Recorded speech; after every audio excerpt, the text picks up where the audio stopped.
আপোনালোকে গম পাইছে যে বিটিআৰ চৰকাৰে নিজৰ তৰফৰ পৰা এটা স্পেচিয়েল আঁচনি এটা আমি হাতত লৈছোঁ যে আমাৰ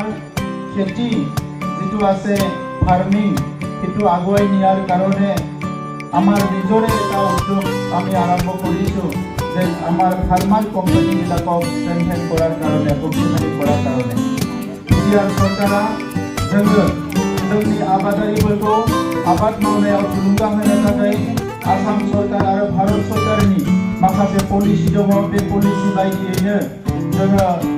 फार्मार प्रडिउसार कम्पानि एफपिअ आरो कअपारेटिभ ससाइटिफोरखौ थुलुंगा होनायनि थाखाय जों माखासे हाबाफारि लानाय जादों মই চাবলৈ বিচাৰিছোঁ যে 104টা আমাৰ এফপিসিক ইয়াত মাতিছে আপোনালোকে বেয়া নাপায় যদি এফপিসিৰ সদস্যখিনি অলপ থিয় দিয়কচোন চাব বিচাৰিছোঁ যিখিনি এফপিসি আহিছে ফাৰ্মাৰ প্ৰডিউচাৰ কোম্পানীৰ সদস্যখিনি 100টা ফাৰ্মাৰ প্ৰডিউচাৰ কোম্পানীৰ সদস্যসকলক মই থিয় দিবলৈ অনুৰোধ কৰিছোঁ আৰু কোঅপাৰেটিভ সোসাইটিও থিয় দিয়ক একেলগে 22টা কোঅপাৰেটিভ সোসাইটি আৰু 100টা ফাৰ্মাৰ প্ৰডিউচাৰ কোম্পানী এবাৰ হাত চাপৰি দিয়ক ধন্যবাদ মই জানা মতে আমাৰ 19টা মহিলা ফাৰ্মাৰ প্ৰডিউচাৰ কোম্পানী ৰেজিষ্টাৰ হৈছে নতুনকৈ আৰু তেখেতসকলে কামো আৰম্ভ কৰিছে প্ৰায় 72টা কৈ আমাৰ মেলসকলৰ ফাৰ্মাৰ প্ৰডিউচাৰ কোম্পানী ইতিমধ্যে ৰেজিষ্টাৰ কৰা হৈছে এটা ফাৰ্মাৰ প্ৰডিউচাৰ কোম্পানীত 300ৰ পৰা 1000লৈকে মানুহ থাকিব পাৰে मोनसे फार्मार प्रडिउसार कोम्पानीयाव 300निफ्राय 1000 सिम मानसि बेवहाय थानो हायो आरो এটা ভাল আমাৰ হ'ব পাৰে বিটিআৰ অঞ্চলত ইটো হল cooperative movement cooperative society 4000 cooperative society আমাৰ তাত ৰেজিষ্টাৰ্ড আছে जोंनि বিটিআৰआव 4000 কোঅপাৰেটিভ সোসাইটি ৰেজিষ্টাৰ্ড দङ ইয়াৰ ভিতৰত আমি যোৱা দুটা বছৰত বহুত বাছনি কৰি উলালো প্ৰায় 1500 মান কোঅপাৰেটিভ সোসাইটি আমাৰ বহুত এক্টিভ আছে 1500 কোঅপাৰেটিভ সোসাইটি এক্টিভ দङ আৰু কিছুমান কোঅপাৰেটিভ সোসাইটি কৰৰপতি হয় এটা কোঅপাৰেটিভ সোসাইটি আছে তেখেতসকলৰ এনুৱেল ইনকাম 9 কোটিতকৈ বেছি হয় সো আমাৰ তাত ডাঙৰ ডাঙৰ কোঅপাৰেটিভ সোসাইটিও আছে আৰু সেই কাৰণে এই কোঅপাৰেটিভ সোসাইটিখিনি আৰু এক্টিভ কৰাৰ কাৰণে তেখেতসকলক উপাৰ্জন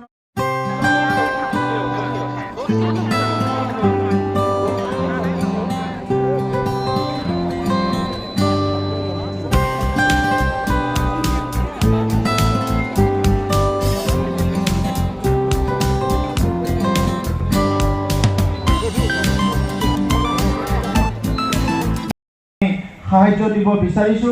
আৰু 104টা ফাৰ্মাৰ প্ৰডিউচাৰ কোম্পানীক আমি 1.5 লাখ কৈ সাহায্য দিবলৈ ওলাইছো আপোনালোকক মই ক'বলৈ পাই আনন্দিত হৈছো আমি আমাৰ প্ৰধানমন্ত্ৰী নৰেন্দ্ৰ মোদী ডাঙৰীয়াই যে ভাৰতবৰ্ষত আমাৰ খেতি যেটো আছে এগ্ৰিকালচাৰ হেতু আগুৱাই নিয়াৰ কাৰণে তেখেতে আজি পুৰা 5 বছৰ 10 বছৰ আগতে নতুন প্ৰধানমন্ত্ৰী হোৱাৰ লগে লগে কৈছিলে ডাবলিং ফাৰ্মাৰ ইনকামটো ডাবল কৰিব লাগে ডাবলিং ফাৰ্মাৰ ইনকাম তাৰ মানে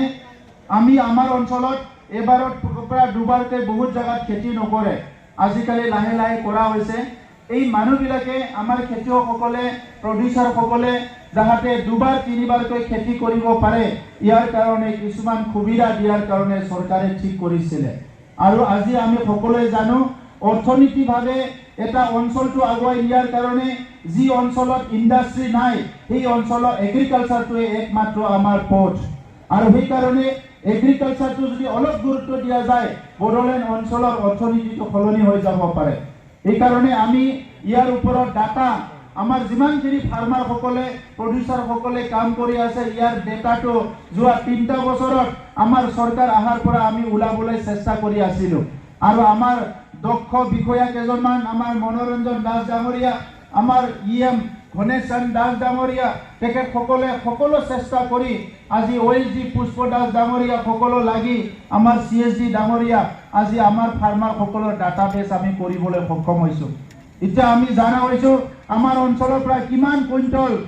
আমাৰ কিমান মেট্ৰিক টন আলু খেতি হয়, কিমান লেমন খেতি হয়, কিমান সৰিয়হ খেতি হয়, কিমান ধান খেতি হয়, কিমান গম খেতি হয়, কিমান মাকৈ খেতি হয়, সব এতিয়া ডাটাটো আমাৰ তাত লাহে লাহে আহিছে। আৰু যোৱা বছৰ আমি হিচাপ কৰি চাইছিলোঁ যে যোৱা বছৰত এইটো একদম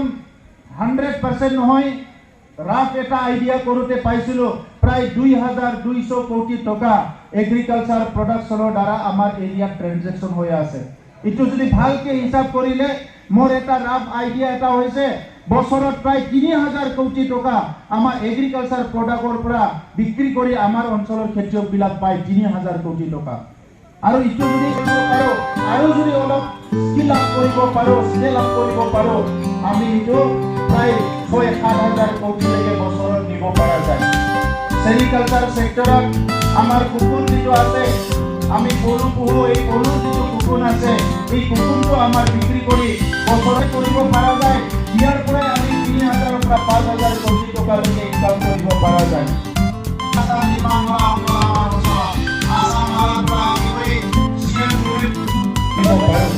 ইতিমধ্যে আনঅৰ্গেনাইজ ছেক্টৰত এই কামবিলাক হৈ আছে। হৰ্টিকালচাৰ ছেক্টৰত আমি ডাঙৰকৈ কাম কৰিব পাৰোঁ। আমি ফলবিলাক বাহিৰৰ পৰা আনি খাওঁ, কিন্তু আমাৰ অঞ্চলত এতিয়া